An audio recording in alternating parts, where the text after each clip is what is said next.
All right, let's talk about something we all know, something we all feel fear.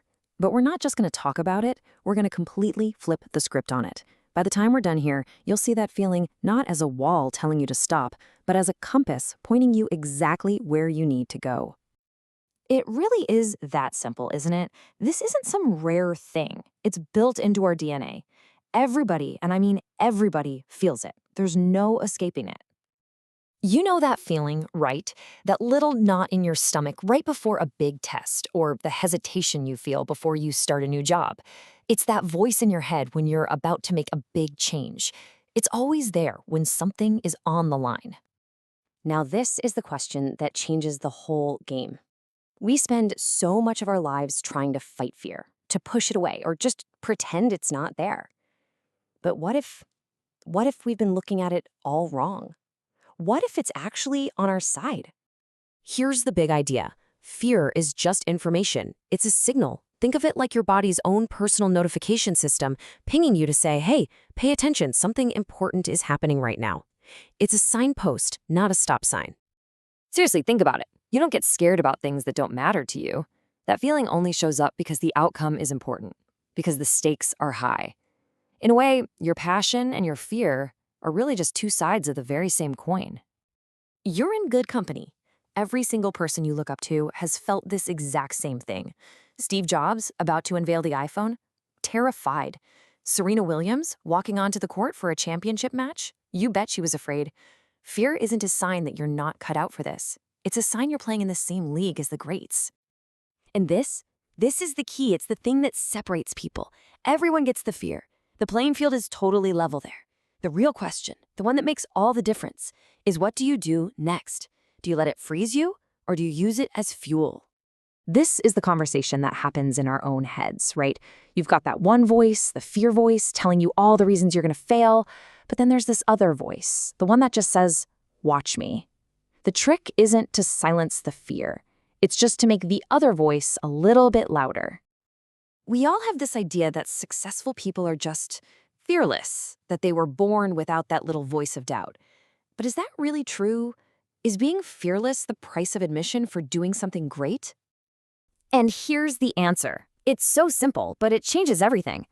The goal is not to get rid of fear. That's impossible. The goal is to learn how to move forward with it, to let it come along for the ride, but to make sure you're the one who's steering. Let's redefine what courage even is. It has nothing to do with not being scared. Courage is feeling that fear, hearing all the doubts, acknowledging that your hands are shaking, and then doing the thing anyway. It's an action, not an absence of feeling. You know, fear absolutely loves it when you sit still and overthink things. It just gets bigger and bigger in your head. But action is its kryptonite. The second you take even one tiny step, that loud voice of fear starts to get a little bit quieter. So how do we actually do this? It's really just a simple three-step process. First, just acknowledge it. Say hello to it. Okay, fear, I see you. This must be important. Second, change the question you're asking yourself. And third, and this is the most important one, just take one small step. This right here is the heart of that second step, reframing. Our brains are hardwired to ask, what if I fail? It's a survival thing.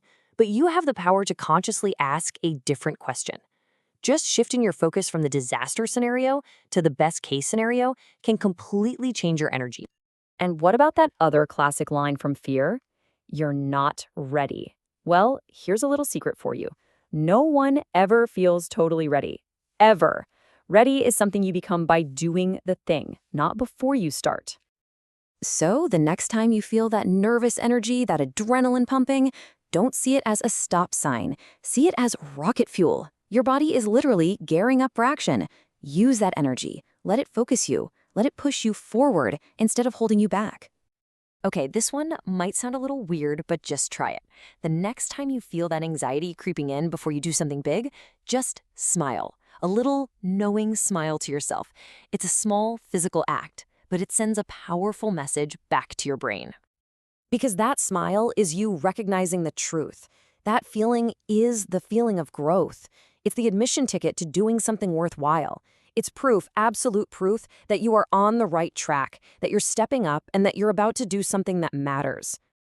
And really, that's what this all boils down to. So think about that thing you've been putting off, the thing that scares you. Forget about the whole staircase for a minute.